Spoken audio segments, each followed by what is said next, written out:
As coronavirus reemerges, the media and Democrats blame Republicans. Cultural icons move to appease the woke left, and CHAZ meets its untimely demise. I'm Ben Shapiro. This is The Ben Shapiro Show.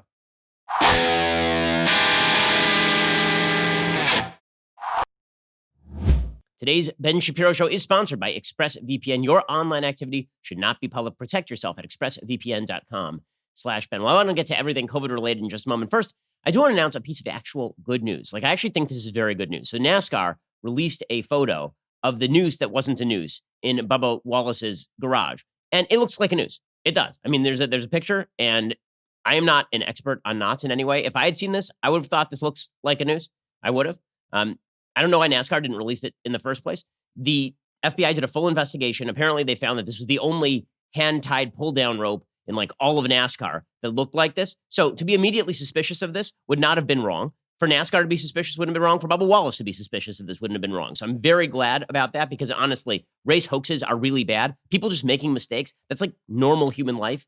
And that's fine. And that's good. It means that everybody went into this with good intentions and is coming out with good intentions. And I prefer that story a lot more than some sort of nefarious race hoax happened here in order to gin up outrage or anything like that. Now, NASCAR should have gone through the full investigation before they ran with the story, obviously. But at least when it comes to Bubba Wallace seems like he was acting in good faith throughout. And that's really good. And so any implication to the contrary, I apologize for if that implication was made. Because now that the photo is out, you can see why Bubba Wallace thought that this thing looked, in his words, like a straight up noose. I totally get it. So that's good news. Again, better intentions on everybody's part is a very good thing, I think.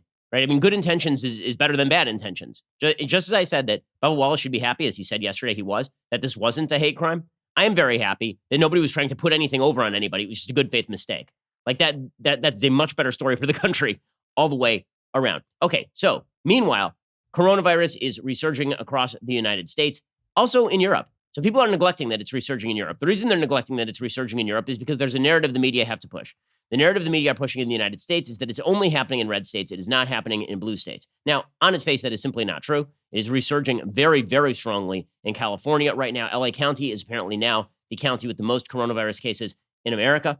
It's resurging in states like Washington State, which is it's where it started in terms of the Chinese strain of the virus. New York was a European strain of the virus, meaning it had passed from China to Europe and then finally onto New York.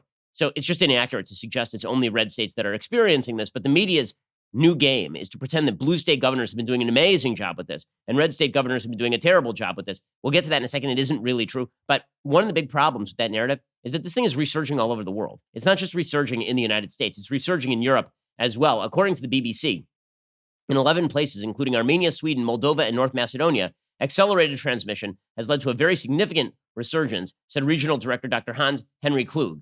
His warnings about the risk of resurgence had become reality, he said. If left unchecked, he warned health system would be pushed to the brink again. More than 2.6 million cases of COVID-19 and 195,000 deaths have been reported in the WHO's European region, which is expansive, covering 54 countries and 7 territories across Europe, the Middle East, and Central Asia. Almost 20,000 new cases, more than 700 new deaths are being recorded daily. Those numbers look very much like the United States' numbers, frankly. Not in terms of the number of cases being identified, but the number of deaths being recorded daily. That looks very much like the United States across the WHO's European region. And the population of the United States, broad scale in terms of number of people, looks very much like Europe. So this idea that the United States is being vastly outplayed by Europe, it's just not true. Again, the WHO's European region has seen 195,000 deaths. We've seen about 120,000 deaths here in the United States. All of this is horrifying, of course. In several countries across Europe, the risk has now become a reality. 30 countries have seen increases in new cumulative cases over the past 2 weeks. In 11 of those countries, accelerated transmission has led to very significant resurgence that, if left unchecked, will push health systems to the brink once again, said the WHO. Dr. Klug said that countries like Poland, Germany, Spain, and Israel had responded quickly to dangerous outbreaks associated with schools, coal mines, and food production settings and brought them under control through rapid interventions. He said the WHO anticipates that the situation will calm down further in the majority of the countries over the summer, but in the fall, when COVID-19 may meet seasonal influenza, pneumonia, and other diseases, because ultimately the virus is still actively circulating and there's no effective treatment, no vaccine yet, we have to prepare for the fall. And this has led to enormous repercussions in the United States and worldwide about what happens when kids go back to school. Various regions of the United States are treating this differently. For example, there's been talk in Massachusetts about reopening with full course load. In Fairfax, Virginia, however, Fairfax, Virginia, that county has already announced that they're only going to go 2 days per week of school. I know that in my child's school, what they've been talking about is all the kids coming back, but the kids being forced to sit at little cubicles and not eat lunch together. And they're supposed to be taking their food from different sort of little cubby holes and their work from different cubby holes. So they're not sharing any of the pens, any of the erasers, any of the markers and all this. Honestly, they're children. I don't understand how that's going to work. Like, I think it's going to be very, very difficult for that to be workable. I think there are going to be serious questions to be asked about whether reopening the schools is even possible if COVID-19 continues to be resurgent this way. Now, there's some good news about COVID-19, and that is the CDC says that COVID-19 cases in the U.S. may be 10 times higher than reported. The estimate comes from a nationwide look at antibody tests. Now, why is that good news? Well, the reason that's good news is because if not that many people are dying, but tons of people are infected, that means the infection fatality rate of this thing is a lot lower than originally supposed. Remember, originally the infection fatality rate was calculated by the WHO at like 3.5%, meaning out of 100 people, 3.5 died. And then the CDC last month announced that they thought the actual infection fatality rate was 0.26, meaning that out of every 10,000 people, 26 people died, which is a lot lower, right? A lot lower. And then they are now suggesting that maybe for every case that's reported, there are actually 10 other infections, which would mean that it's quite possible that the actual infection fatality rate looks more like the flu. It's just way, way more transmissible than the flu. The flu has a reproduction rate of a little below 2, is my understanding. The reproduction rate on this virus, if left unchecked, is well above 3. So that means, like, if everybody in the country got the flu, more people would die of the flu, even if the flu were just the flu. Well, it's possible that's actually what we're seeing right here. It does hit different populations in different ways, by the way. Obviously, for young people, it is significantly less deadly than the flu. If you're under the age of 25, by all statistics, it's less deadly than the flu. If you're over the age of 25, it's a multiple of how deadly the flu is, depending on, again, how many outstanding untested cases you believe there are. According to NBC News, the assessment comes from looking at blood samples across the country for the presence of antibodies to the virus. For every confirmed case of COVID-19, 10 more people had antibodies, Redfield said, referring to proteins in the blood that indicate whether a person's immune system has previously fought off the coronavirus. The samples aren't just from people who have had antibody testing. They also come from testing performed on donated blood at blood banks or from other laboratory testing of blood. Currently, there are 2.3 million COVID-19 cases reported in the United States. The CDC's new estimate pushes the actual number of coronavirus cases up to at least 23 million. So there's good news and there's bad news. The good news is that if you get it and it turns out that lots of people are asymptomatic, then that means that maybe the chances aren't that great that you die, which is fantastic news, right? You get it, it's not a death sentence. On the other hand, if it's really transmissible, that means that there's a better chance that you are going to get it and experience that risk in your life. Redfield said the virus causes so much asymptomatic infection. The traditional approach of looking for symptomatic illness and diagnosing it obviously underestimates the total number of infections. On Thursday, the CDC expanded its list of who is at greatest risk for COVID-19 complications, removing the age cutoff of 65. Dr. Jay Butler, the head of the COVID-19 response at the CDC, said there's not an exact cutoff of age at which people should or should not be concerned. He said rather a person's risk increases with age, but that does not preclude younger adults from complications. Indeed, people of any age with underlying health conditions have a higher risk, obviously. CDC also clarified other conditions that might increase a person's risk of severe illness. That includes asthma, high blood pressure, neurologic conditions like dementia, cerebrovascular disease, such as stroke and pregnancy. The CDC is incentivized, by the way, to be extremely careful about this sort of stuff. So that means that if you have high blood pressure, it's not going to be quite as deadly as if you have like type 2 diabetes or something. So lumping it all together is a little bit inaccurate. But the bottom line is that when you look at the rate of death from the behavior, that is the rates of death from behavior may be a lot lower than originally suspected. That does not mean that the danger is gone, obviously, or that the virus is not dangerous, obviously. And again, we still don't know how many people are asymptomatic. Very difficult to test for people who are asymptomatic, except with sort of broad scale antibody testing. And we still don't know, by the way, if the antibodies are truly protective, which is a serious problem, right? I mean, if you get the antibodies, it's not necessarily guaranteed that there's not going to be a second reinfection. People get the flu every year, and then the next year they get the flu again. So there's still a lot of open questions about all of this. Now, we're going to get to the political side of this, which is really stupid and really ugly, but that's our time, stupid and ugly. We'll get to that in just a moment. First, let's talk about how important it is to feel safe in your own home. I need to feel safe in my home, not only because I'm a public figure, but I got a lot of little kids running around my property. And that means I want to know what's going on my property, at my front door, at my front gate, all the time. And that means I need Ring. We're home a lot more than usual these days. It's still hard to keep a close eye on things. That means that there are more deliveries. That means more boxes left unattended, more opportunities for people to steal packages from your mail. My friend Dave Rubin actually was able to help the police after somebody stole packages from his mail because he has Ring. Ring is on a mission to make neighborhoods safer. Their home security products are designed to give you peace of mind around the clock. From video doorbells and security cameras to smart security lighting and alarm systems, Ring has everything you need to make sure your family and belongings are safe and secure anytime, anywhere. And with the all-new Ring Video Doorbell 3, you can keep an even closer eye on things than ever before. Ring gives you protection at every corner. Video doorbells will let you answer the door and check in on your home anytime. Keep an eye on your doorstep. Speak to delivery people when you can't come to the door. Get a special offer on the Ring Welcome Kit today when you go to ring.com/Ben. The Welcome Kit includes the Ring Video Doorbell 3 and the Chime Pro. That's all you need to start building custom security for your home today. Just go to ring.com/Ben. Again, that's ring.com/Ben. Go check them out right now at ring.com/Ben. Okay, so here's where it gets really, really stupid. The media have decided they're really going to cover in large scale only Texas, Florida, and Arizona. California just is not going to get the same kind of coverage. So California, which again is experiencing a massive resurgence of COVID-19 right now. And California, which was locked down heavily, it still is locked down heavily. Like you can't go to a restaurant in California right now. If you try to go to a restaurant in California, they basically just reopened in the last couple of weeks. Many restaurants still have not fully reopened because they can't actually fulfill all of the basic prerequisites for reopening. Major businesses are still not open in places like Los Angeles. Los Angeles has been very slow to come around on this thing. Okay. Over the past few weeks, really since the protests, you started to see LA open up a lot more and California open up a lot more. And it is perfectly obvious that everybody was basically abiding by the stay-at-home orders until these massive protests broke out and the entire media infrastructure decided that you were immune to COVID if you went out to a major protest. And then precisely 2 weeks later, exactly as everybody suspected, you started to see this massive uptick in places like California. Now, everyone wanted to blame that on Memorial Day. But Memorial Day happened May 25th. Protests started May 26th. So it's really, really difficult to suggest that it was just Memorial Day and not, the obvious problem of hundreds of thousands of people out in the streets in America's major cities. So California has been really hard hit in this resurgence. There are states like Idaho that have been very hard hit in the resurgence.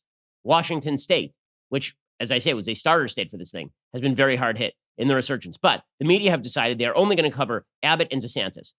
Right? They're going to cover Greg Abbott in Texas. Texas has now paused reopening as hospitals have been inundated with, quote, an explosion of COVID-19 cases.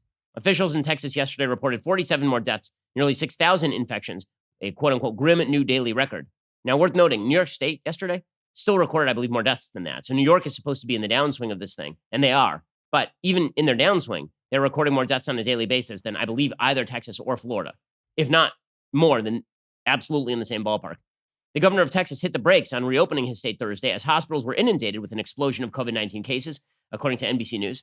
The last thing we want to do as a state is go backwards and close down businesses, Governor Greg Abbott said in a statement. This temporary pause will help our state corral the spread until we can safely enter the next phase of opening our state for business.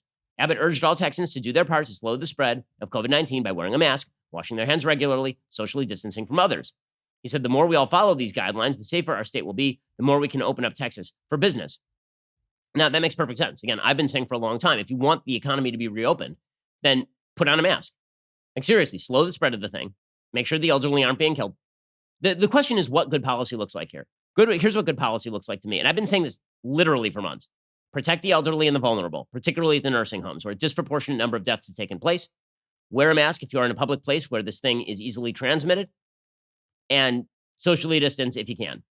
That's pretty much all you can do. Those are all the things. There are no more things than that. And limit giant public gatherings, obviously, because giant public gatherings are where these things spread and where people tend to take off the masks and where, by the way, masks don't reduce risk to zero. If you're wearing a surgical mask, you might reduce the risk by 30, 40%, as Dr. Marty McCary from Johns Hopkins University said, but you're not going to reduce the risk by 100%, but a lot of people reducing it by 30, 40% is definitely a good thing. Texas Medical Center in Houston has reported all of its ICU beds are now occupied. So Houston has been particularly hard hit. The United States saw a record number of new coronavirus cases in a single day, 45,557 reported on Wednesday, according to a tally by NBC News. Southern and western states like Arizona and Florida that began aggressively reopening around Memorial Day are now seeing staggering spikes that make clear the deadly virus is showing no signs of going away. Now, this is where the media's coverage bias starts to come in. Okay, the reality is a lot of these states started opening before Memorial Day. A lot of these states started opening like mid-May, and they didn't see a spike. In fact, everybody was sort of puzzled. Why aren't we seeing a spike? And the answer was that people were going about their business, but they were being responsible in how they went about their business. In fact, I'm going to look it up right now. When did Florida reopening? I want to actually see the calendar. So the original reopening, let's see. Florida reopened certain businesses through much of the state May 4th. May 4th.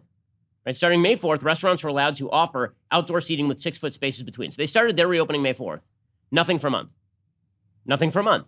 Then, massive protests. Suddenly resurgence. Don't tell me it was Memorial Day. Okay, when you start reopening at the beginning of May, and there were other states that did this too, right? Georgia started reopening beginning of May. No massive resurgence. Giant protests. Massive resurgence. So you're going to try and put it on the reopening? As opposed to like people who are attending restaurants and sitting 6 feet apart from each other? As opposed to, giant protests where people are up on each other yelling and spitting?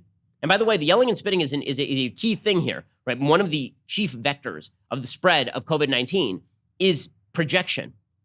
This is why churches have been a place where people are getting very sick. Because if you go to a church and everybody is singing together, when you sing, then you aerosolize a lot of the particles in your body, a lot of your spit, and then it goes in the air, and then lots of people can get infected.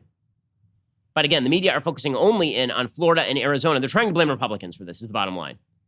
Buried way down in the article is California, which was among the first to put in place a statewide lockdown, has also been reporting record numbers of new cases, many of them young people.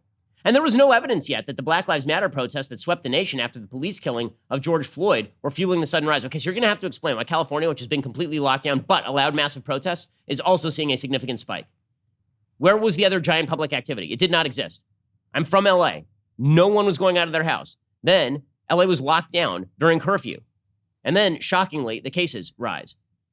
Health and Human Services Secretary Alex Azar said it's important for the American people to know this is a localized situation. It's not everywhere, right? It's in certain places particularly. Scott Gottlieb, former FDA commissioner, he said, we reopened against the backdrop of a lot of persistent spread in those states. It's inevitable the cases were going to go up. I think they've gone up more than most people expected. I've certainly been surprised by the acceleration in the cases as well. I think most of us were. In Texas, Dr. Faisal Mazoud, the medical director of critical care medicine at Houston Methodist Hospital System, said they were managing for now, but, quote, if this trajectory is what it was the last 10 days, when we literally had a tripling of our cases, we can't do that for a couple of weeks at all. He said this isn't good. The explosion of patients all across, that explosion has to slow down. One of the things that's happening is people are assuming that all the ICU beds are available for COVID-19. COVID-19 represents about a quarter of the number of people who are in the ICU. People are in the ICU for a number of, like you have a heart attack, you're in the ICU. You don't have COVID-19. Meanwhile, in New York, Governor Andrew Cuomo insisted he was serious about enforcing a 2-week quarantine. He and governors of New Jersey and Connecticut want all visitors from current coronavirus hotspot states like Texas, Florida, and Alabama to follow. And this is where we get into the real hardcore media bias. Okay, so in a second, we're going to hear the Washington Post try to blame Sean Hannity for the uptick in COVID-19. And we're also going to hear the media try and tout Governors Andrew Cuomo and Gretchen Whitmer of Michigan, two of the worst governors in America. If you are a governor, there are really only a few things you can do. One is bar large gatherings. Two is you can have a statewide mask mandate, but it's very difficult to enforce. Basically, you rely on the compliance of the American people is all you can really do. And three is you protect your nursing homes. Whitmer and Cuomo both shipped old people with COVID-19 back into nursing homes. And they killed like a huge percentage of the old people in nursing homes in their state. And they're being touted by the media because there is now a time delay between when we watched New York get walloped and Michigan get walloped. And now we're supposed to believe that they were great at this, that they did an amazing, amazing job. Because after we lost, 25,000 people in New York City? Something along those lines? After we lost tens of thousands of people in New York City because Governor Cuomo and Bill de Blasio are terrible at their jobs, now they're good at their jobs because they're on the other side of the decline. Yeah, you killed off everybody who's vulnerable. Turns out that now the spread isn't as grave in New York as you thought. By the way, my prediction, in the next couple of weeks, because of the protests, you will in fact see a spike in cases in New York as well. I don't think this is going to be restricted to places like Florida or California. We'll get to more of this in just 1 second. First, let us talk about the fact that while you're on pandemic living, it is very easy to put on weight. It really is. I mean, like you're sitting home, you can't go to the gym. It's really, really rough. So how have I become so svelte during the pandemic? I have been using Noom. Getting in shape doesn't have to be about losing a specific amount of weight or a magic number on the scale. It's about building healthier habits and feeling better about yourself. If fitting into that favorite pair of jeans is your goal, terrific. But there are many reasons you might want to practice self-care. Every person is different. This is why you should have Noom. Noom changes your habits. That's the only way to truly lose weight. The truth is, lots of different diets work, lots of different exercise regimens work. The one thing that is the predicate for all of that is being very meticulous in how you change your habits regarding health and exercise. Noom is the habit-changing solution that helps users learn to develop a new relationship with food through personalized courses. Based in psychology, Noom teaches you why you do the things you do and empowers you with the tools you need to break bad habits and replace them with better ones. Noom doesn't tell you what to do and what not to do. It teaches you how to look inside your own mind and make better decisions for yourself. Chat with your goal specialist at Noom Community to get and give help to people going through the same things. You don't have to change it all in one day. Small steps make big progress. Sign up for your trial today at Noom, Noom.com/Shapiro. You got nothing to lose except the wait. Visit Noom.com/Shapiro to start that trial today. That's Noom.com/Shapiro. Okay, so the media are now trying to turn this on Republicans. It's all Republicans' fault. You guys are gaslighting us. You're gaslighting us. You spent weeks explaining that going out and protesting in the streets was fully justified because racism was more dangerous than COVID. Now COVID is spreading across the country unchecked. And you're like, oh, it's the Republicans' fault. By the way, this is why it was political malpractice for the president of the United States to start holding indoor rallies. He should have immediately said, listen, I'm taking this seriously. Look who's not taking this seriously. Everything that happens from here on in, that's on the Democrats, who said it was okay to get together in giant groups and scream and yell. It's political malpractice not to have done that, frankly. Okay, so Florida and Texas, acting responsibly, are slowing down the reopening. Ron DeSantis said that he never said when Florida would move to the next phase. He said that South Florida is on a delayed reopening schedule. Most businesses have resumed in Florida, including bars and nightclubs, with the exception of the hard-hit Miami metropolitan area, but there's still strict capacity limits and other rules as well, which I know about. I mean, these things are accurate. People are not crowding into spaces. People are mostly eating outside. But according to the media, again, the only people to blame here are members of the Republican Party and or conservative members of the media, not Andrew Cuomo suggesting this was not a big deal in early March, not Bill de Blasio telling people to come on down to Chinatown, not Bill de Blasio telling people to go to theaters, everything was all fine, not Nancy Pelosi explaining that everybody should celebrate Chinese New Year's in downtown San Francisco, like none of that. The only people to blame ever are Republicans. There's a piece, an awful piece, in the Washington Post today called New Research Explores How Conservative Media Misinformation May Have Intensified the Severity of the Pandemic. Big emphasis on may. Big emphasis on may. In recent weeks, 3 studies have focused on conservative media's role in fostering confusion about the seriousness of the coronavirus. Taken together, says the Washington Post, they paint a picture of a media ecosystem that amplifies misinformation, entertains conspiracy theories, and discourages audiences from taking concrete steps to protect themselves and others. The end result, according to one of the studies, is that infection and mortality rates are higher in places where one pundit, who initially downplayed the severity of the pandemic, Fox News' Sean Hannity, reaches the largest audience. Okay, the study is awful. Like, I've looked at the study. The study is just garbage. The study basically suggests that they puts aside all confounds and then basically suggests that if you watch Sean Hannity, you are more likely to go out and act in an irresponsible way. And there's very, like, here's their final conclusion. The authors used anonymous location data from millions of cell phones to explore how the popularity of Fox News in a given zip code related to social distancing practices there. By March 15th, they found a 10% increase in Fox News viewership within a zip code reduced its residents' propensity to stay home in compliance with public health guidelines by about 1.3 percentage points. That's not even close to causality. Do you think that people like spend all day watching Fox News in a county? Like that's all they do? There are no confounding factors there? I'm sorry, this is just absurd. It's plausible, of course, this difference in behavior could be attributed to other characteristics of Fox viewers, such as their age or political ideology, or the fact that they live, by the way, in more rural areas where people are not as afraid of coronavirus because they don't think they're in a big city, right? There are plenty of reasons. But it seems to me that New York, Michigan, New Jersey got absolutely walloped by this thing. These are not Sean Hannity centers of gravity. The attempt to paint this as a Sean Hannity problem, I mean, it's truly amazing. And blame it on, it's all Sean's fault. Well, what absolute horse crap. What absolute horse crap. Meanwhile, Democrats being played up as heroes during all this. So Chris Cuomo, who's been giving just propaganda slots to his brother Andrew Cuomo, yesterday, he did this routine praising his brother Andrew Cuomo. He is the best. He's the bestest governor. He's my favorite, bestest governor. And he's my bro. And he's the bestest governor. So Chris Cuomo did this sickening, sycophantic routine with his brother, who completely botched the effort to contain COVID in his own state. Here is Chris Cuomo praising Andrew Cuomo. This is real news right here. I hope you are able to appreciate what you did in your state and what it means for the rest of the country now, and what it will always mean to those who love and care about you the most. I'm wowed by what you did, and more importantly, I'm wowed by how you did it. This was very hard. I know it's not over, but Obviously, I love you as a brother. Obviously, I'll never be objective. Obviously, I think you're the best politician in the country. But I hope you feel good about what you did for your people, because I know they appreciate it. Nothing's perfect. You'll have your critics. Thank you. But I've never seen anything like what you did. Thank and that's why I'm so happy to have had you on the show. Absolutely incredible. Yeah, so proud of you, bro. You've just done the best job. Yeah, talk to the people whose relatives died alone in nursing homes. Talk to those people. And then Andrew Cuomo had the gall, I mean, unmitigated gall. I will say the dude has stones to say something like this. He goes on national TV and he says that red state governors played politics and lost. Let me just make this clear. To date, New York State, I'm going to read you the statistics, okay? New York State has COVID-19 deaths. New York State total COVID-19 deaths at this point, let's see, about 24,800 COVID-19 deaths in New York. Okay, now I'm going to look at Florida. Florida, to date, with the same population as New York, effectively, 3,327 deaths.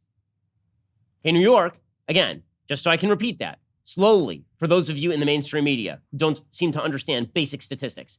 New York had nearly 25,000 deaths from COVID-19. Florida is still well under 4,000 deaths. Texas, another horrible state, right? A hellscape for all of this. Texas has had under 2,300 deaths so far.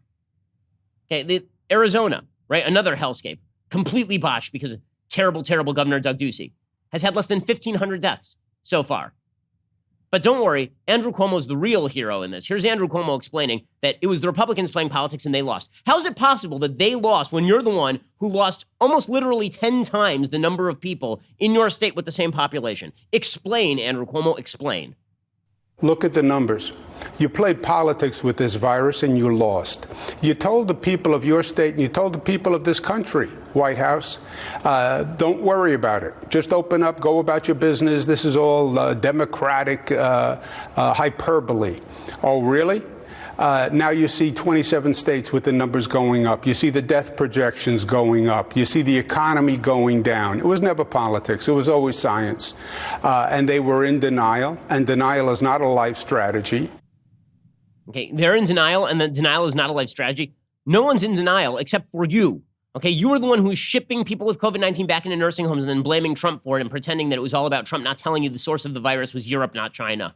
I mean, like, it's just absurd. It's absurd. And this guy gets played as a person who knows what he's doing. I mean, you want, like, clearest case media bias ever? This is clearest case media bias ever. Okay, other example of media bias today. An insane New York Times profile of Governor Gretchen Whitmer. It's got the photo of her looking off into the distance, this black and white photo of her looking off into the distance from Phil Montgomery. And here's the headline: a governor on her own with everything at stake. From her living room, Gretchen Whitmer has led Michigan through a pandemic, an economic meltdown, and even a dam collapse, all at a time when government itself seems broken. Okay, just going to read you the stats from Michigan. Michigan has over 6,000 deaths. Texas, again, still has less than 2,500. Florida still has less than 3,500. Arizona still has less than 1,500. Her state has 6,000 deaths already. They lost 18 people yesterday in Michigan. And yet she's getting just the royal treatment, the absolute wonderful royal treatment in her state. I'm going to need some evidence as to why Gretchen Whitmer, who also, by the way, was shipping people back into nursing homes with COVID-19, which is like the number one thing you do not do, why she is getting this sort of treatment from the mainstream media, other than the media are trying to play up Democrats. Some of the quotes from this thing, I mean, it's like her press office wrote it. The New York Times says, Whitmer is not naturally introspective, recounting the almost incomprehensibly consequential decisions she was making on a daily basis. She rarely lingered on how she felt or the magnitude of the moment. She was more inclined to review events and discuss strategy, approaching it all with the same practical mindset and vocabulary she brought to more manageable government challenges, like fixing potholes. The effect wasn't necessarily stirring. There was no soaring rhetoric about the need to rise to this historic challenge, but it was oddly reassuring. She was channeling panic into process. Oh, what an amazing, amazing person. As the days passed, the decisions facing Whitmer came to seem less complicated. The next time I talked to her, she had just returned from a march through Detroit with a group of local religious leaders. She went with one of her 2 teenage daughters, who'd been pestering her for days to let her attend a protest. It was a peculiar development, a head of government participating in a protest against the government, but it also made perfect sense in this deeply disorienting moment. There's a lot of pain across this country, she said when I asked what had inspired her to go to the protest. This is a righteous cause, and I wanted to be there in person, in the middle of a pandemic, while chiding other people. Wow, what a heroine. What a heroine. I mean, just incredible stuff. So I think we can all get the picture here. The picture is very simple. If you're a Republican, you're a bad guy. If you're a Democrat, you're a good guy. All this does translate into some of the national polling that we are seeing right now, amidst all of the chaos on race, which we'll get to in a moment.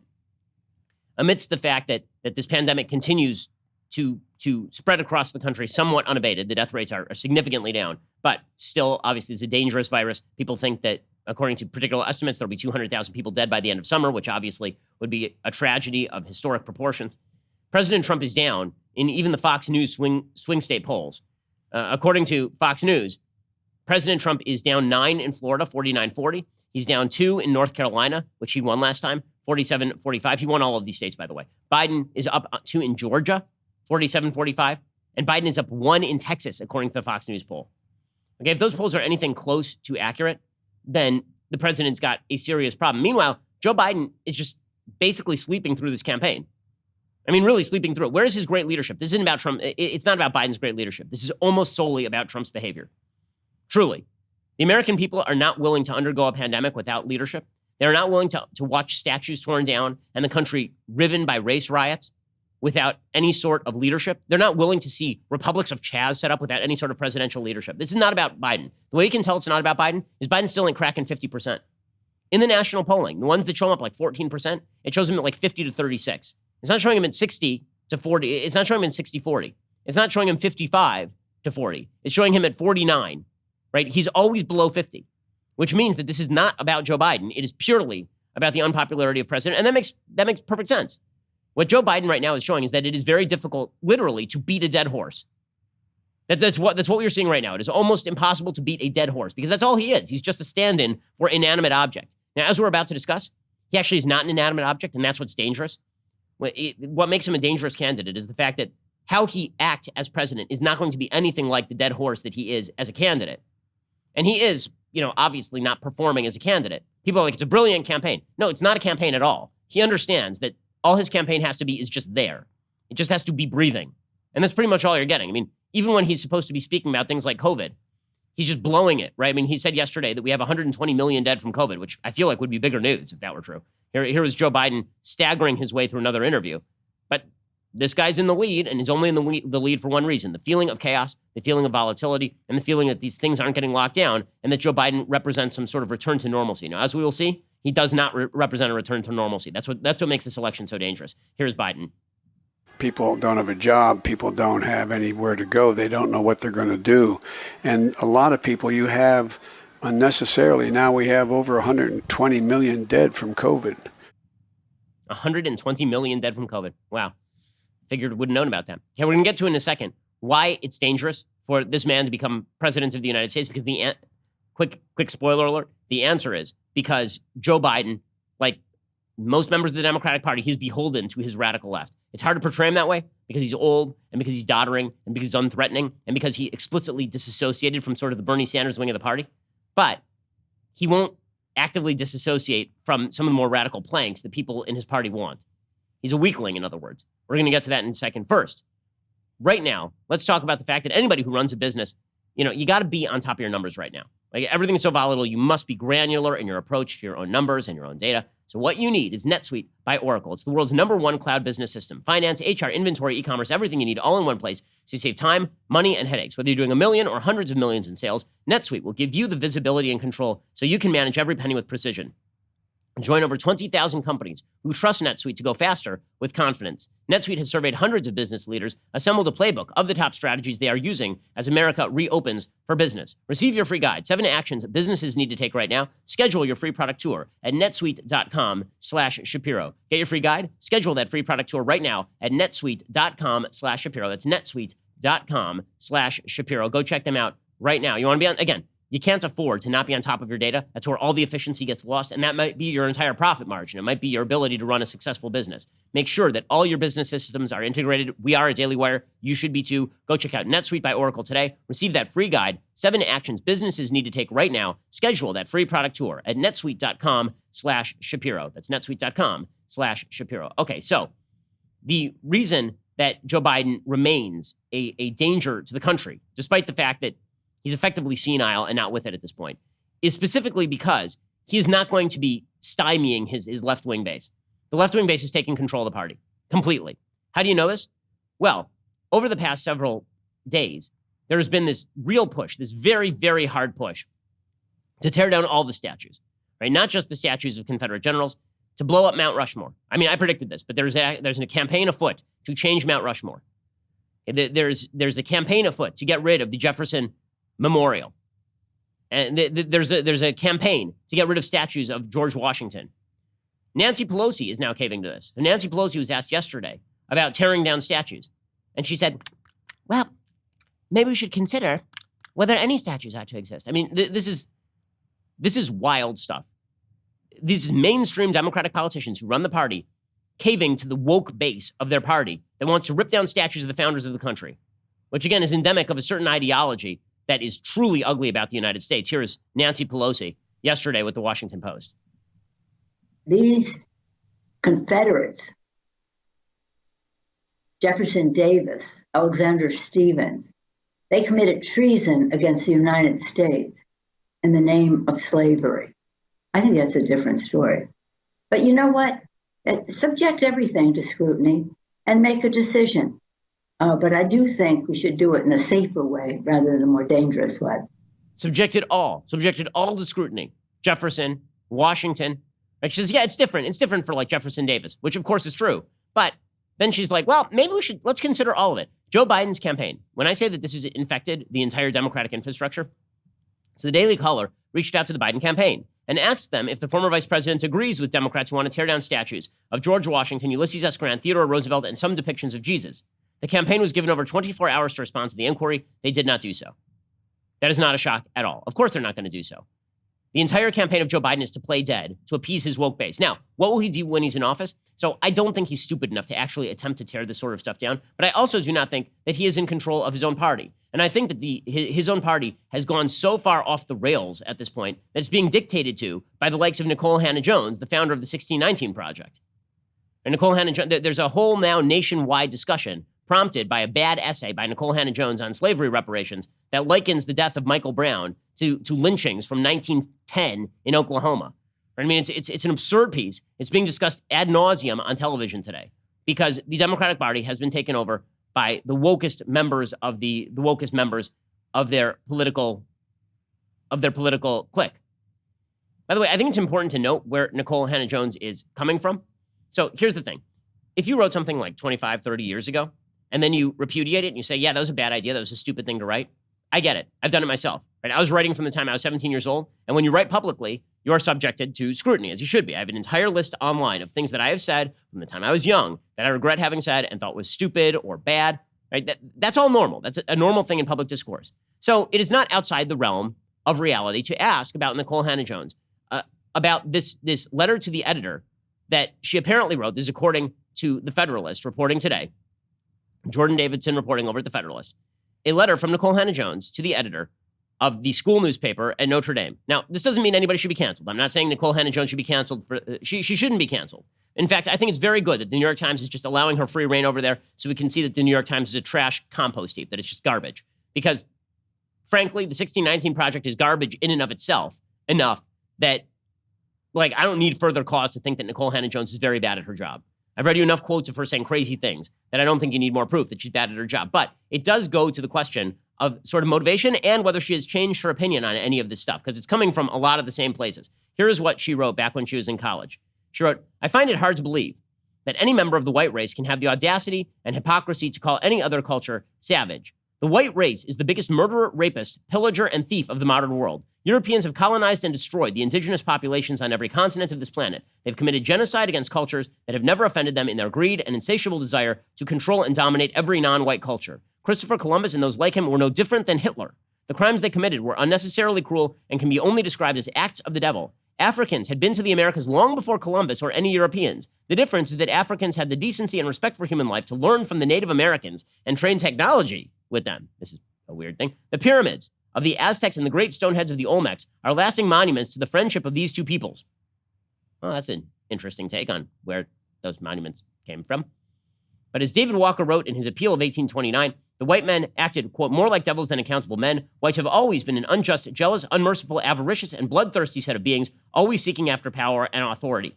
It was not enough for whites to come to the Americas and learn. They looked upon the native people as inferior and a people to be annihilated. Their lasting monument was the destruction and enslavement of two races of people. Using Christianity as their excuse, the white race denied the native people their humanity. Not only did they rape and murder the indigenous peoples of America, they killed off many more by introducing diseases which came from filth and uncleanliness to the native people. Poop only existed in Europe. The white race used deceit and trickery, warfare and rape to steal the land from people who had lived here for thousands and thousands of years. Over and over again, whites made peace treaties with the Native Americans, telling them if they moved just this one time and gave up their land to the greedy settlers just this one last time, they would never have to move again. It was common knowledge that the white man's word could not be trusted. Even today, the descendants of these savage people pump drugs and guns into the black community, pack black people into the squalor of segregated urban ghettos, and continue to be bloodsuckers in our communities. Yes, it was Columbus that set the platforms for these racist American institutions. A devil calling someone a savage is like a pot calling the kettle black. But after everything these barbaric devils did, I do not hate them or their descendants. I understand that because of some lacking, they felt they needed to constantly prove their superiority. Okay, the wild stuff, right? So here's the thing. Again, she shouldn't be canceled over this because I don't think people should be canceled over opinions generally. I think it's a complete waste of time. And it's not like we didn't know that this is the kind of stuff that she was writing back in college because she basically writes a watered-down version of this today. It is just it seems to me, very important to recognize the root ideology that is now being promulgated in the Democratic Party at its most crude form. And by the way, it's not just Nicole Hannah-Jones. Like, she's an ideological thought leader and obviously the de facto editor of the New York Times at this point. But it's people like Jamel Bouie. Jamel Bouie literally just said the other day, quote, neither Abraham Lincoln nor the Republican Party freed the slaves. Instead, the slaves freed the slaves. Emancipation was, quote, something they took for themselves. The most that can be said of Lincoln and the nation's political leadership is that they, quote, helped set freedom in motion and eventually codified it into law with the 13th Amendment. Bowie says that the Union Army basically only delivered the news of the Emancipation Proclamation. What? Yes, Black Americans were very important in contributing to the abolitionist movement. Also, hundreds of thousands of white men died to free black slaves. Abraham Lincoln spent his presidency working to free black slaves. Abolitionism was a longtime cause in the white community in the United States. William Lloyd Garrison, right? I mean, like, this is just it's so ignorant on every level and stupid on every level and divisive on every level. But, you know, this is the new narrative. The new narrative is that America is root evil and that it's root evil and racially divided in its entirety. That's the ideology that's taken over the Democratic Party, and it's really, really, really dangerous stuff. It's really dangerous stuff. And the fact that Biden is not forcibly disavowing that sort of ideology, that does not speak to a moderate presidency should he ever gain power. We're going to get to more of this in just a second. The Cultural Revolution continuing apace. We'll get to that first.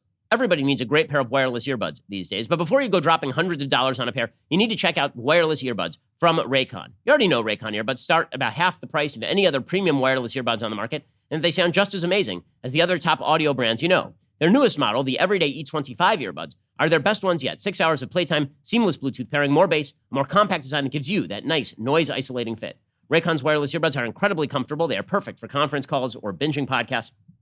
Unlike some of your other wireless options, Raycon earbuds are stylish and discreet, no dangling wires, no stems to distract anyone during video calls. Now is the time to get the latest and greatest from Raycon. Get 15% off your order at buyraycon.com/Ben. That is BUYRAYCON.com/Ben for 15% off Raycon wireless earbuds. Buyraycon.com/Ben. Go check them out right now. Buyraycon.com/Ben for that 15% off. They're really great. I mean, I can tell you that they fit perfectly in your ear in a way that a lot of these other one-size-fits-all earbuds do not. They come in a variety of colors. Go check them out today. Buyraycon.com/Ben for 15% off. Okay, we're going to get more into the Cultural Revolution and the very, very sad death of CHAZ. CHAZ, not a person, the place. CHAZ has met its untimely demise. The best story of the year. I mean, really, it's been a terrible year.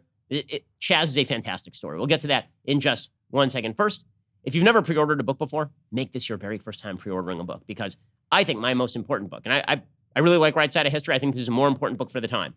This book, How to Destroy America in 3 Easy Steps. I wrote back in December and January. I talked about the coming dissolution of the country. I talked about how the 1619 Project was destroying our history, how there was an attempt afoot by what I call disintegrationists to divide America along racial and class lines, how America's philosophy was being destroyed in real time, the philosophy of equal rights before the law being discarded, how our culture of rights, our belief in things like freedom of speech, the right to bear arms, all this was being discarded. The book is not just a diagnosis of our ills. It is a solution to the ills because it explains what is so great about America in the first place. Why are all these things worthy of being upheld? And why is the argument being made by people like Nicole Hannah-Jones just so wrong, both historically as a matter of fact, and also why is it so wrong ideologically and so dangerous for the country? The book is called How to Destroy America in 3 Easy Steps. I think it's a really, really important book. I didn't have any idea how relevant it was going to be when I wrote it. Turns out supremely relevant. You want to know what's happening in the country, how to fix it? Pre-order it right now at dailywire.com/Ben. To pre-order, the book is out July 21st. So you'll get it like the first few days it is in stock when you pre-order at dailywire.com/Ben. Meanwhile, it is that glorious time of the week when I give a shout out to a Daily Wire member. Today, it's Megan on Instagram, who understands that sometimes you have to make tough sacrifices for your kids. In this picture, Megan's son sports a Spider-Man t-shirt, and he is smiling ear to ear, proudly holding the world's greatest beverage vessel. It is indeed fantastic. The caption reads, Caleb is 3. He's already claimed my leftist tears tumbler. He calls it his Ben Shapiro cup and wanted me to send this picture to you. Hashtag leftist tears tumbler. Hashtag your youngest fan. That is an extraordinarily cute child. Yeah, well done there. Thanks for the pick. Big hello to Caleb Zion. Also, if you haven't seen the Verdict podcast with Ted Cruz, you do need to check it out. My very best friend in the whole wide world, Michael Mills, and I'm being facetious because he is the worst person I've ever met, co-host the show. On their most recent episode, they had on AG Bill Barr. Here is a bit of what that sounded like.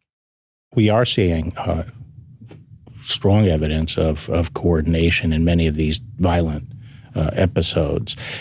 Fundamentally, what you have here is you have demonstrators. Some of them go there with the intent of demonstrating, but you have a group of provocateurs and agitators, sometimes a significant group, that try to convert those into violent activity.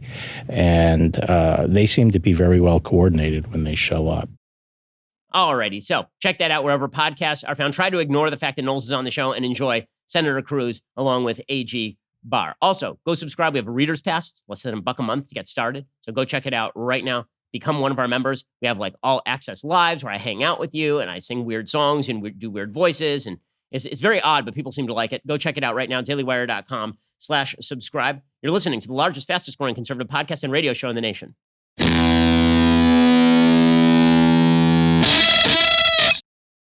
Alrighty, so the cultural revolution, as I say, continues apace.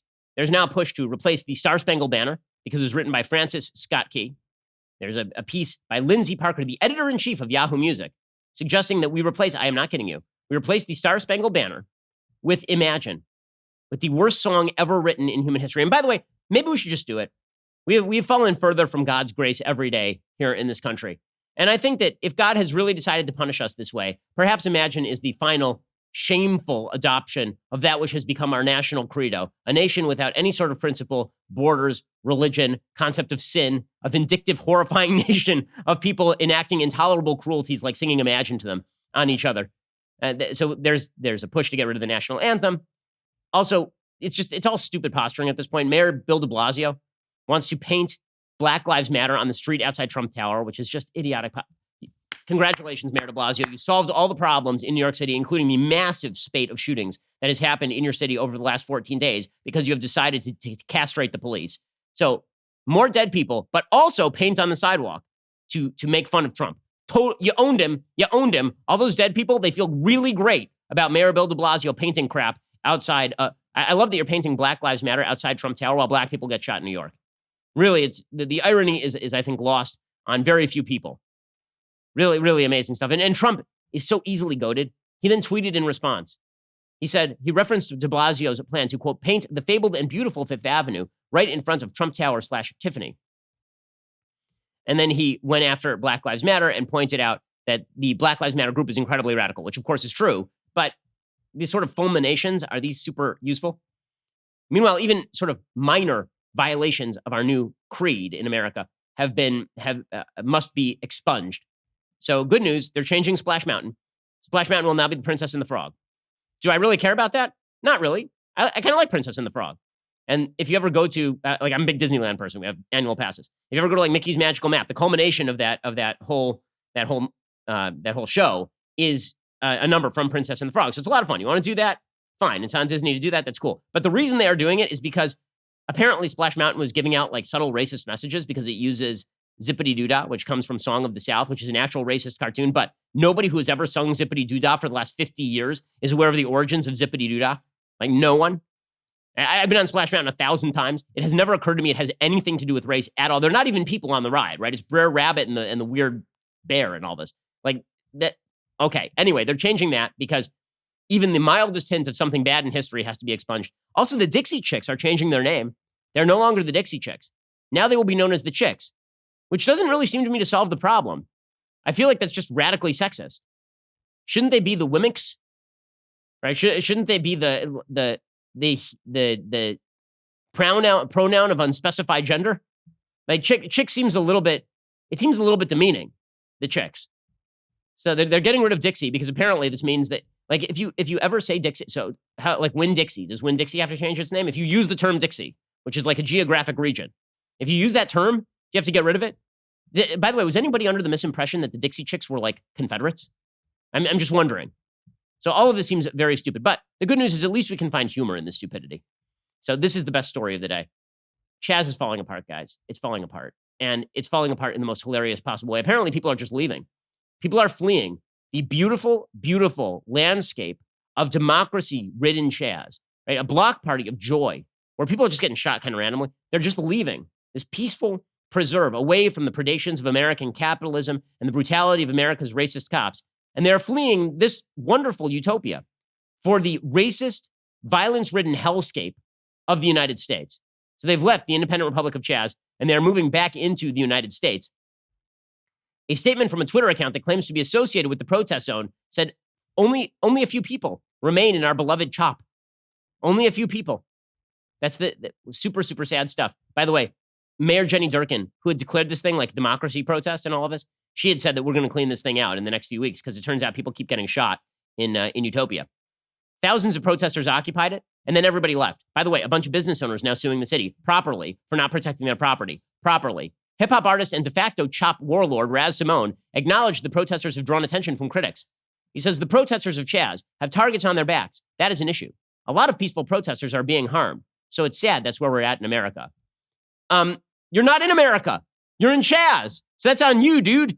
If you're the leader of CHAZ and people are getting shot in your territory, I feel like that's you. The best quote on this is from a Seattle community leader named Andre Taylor. He said, "It's over because of the violence. I've told people here, don't be focused on the location. CHOP is not a location. It's an idea. It's an idea. True CHOP has never been tried. True CHAZ has never been tried. It's an idea, guys. Sure, the reality is people bleeding out in the streets and like us trying to farm by dumping topsoil on cardboard and calling it a farm, and us sitting out there and Mao shaming each other, doing Maoist struggle sessions about our white privilege. But really, it's more an idea than it was a reality. True CHOP has never been tried. It's really great. You know, CHOP really was the friends we made along the way, except the ones who are dead. Those ones, we don't remember them. But everybody else, it was the journey. CHOP was the journey, not the destination, guys. CHOP was the idea. It wasn't the reality. Indeed. CHOP. A sad RIP to CHOP. We hope that it will one day be resurrected in a newer, better form, sort of like Venezuela versus Cuba. Probably it'll work out exactly differently. Probably it won't be. It'll be great. It'll be great. Alrighty. Well, come back here later today for 2 additional hours of content. Otherwise, try to have yourself a weekend. Don't pass on an infection to anybody. Try not to tear down a statue accidentally. Try not to burn down the country. I keep encouraging people to do this over the weekend, then everybody just ignores it. Maybe I should go the other way. Maybe I should just encourage people to do evil things and then they'll ignore me and do the right things. Because it seems like my attempts to push people to be better have failed dramatically. Sorry about that. It's on me, guys. It's on me. I accept my own white privilege, as Robin DiAngelo might say. We'll see you here next week. I'm Ben Shapiro. This is The Ben Shapiro Show. The Ben Shapiro Show is produced by Colton Haas, executive producer Jeremy Boring, supervising producer Mathis Glover and Robert Sterling, assistant director Pavel Wydowski, technical producer Austin Stevens, playback and media operated by Nick Sheehan, associate producer Katie Swinnerton, edited by Adam Sayevitz. Audio is mixed by Mike Coromina. Hair and makeup is by Nika Geneva. The Ben Shapiro Show is a Daily Wire production. Copyright Daily Wire 2020. You know, the Matt Walsh Show, it's not just another show about about politics. I think there are enough of those already out there. We talk about culture because culture drives politics and it drives everything else. So my main focuses are life, family, faith. Those are fundamental, and that's what this show is about. I hope you'll give it a listen.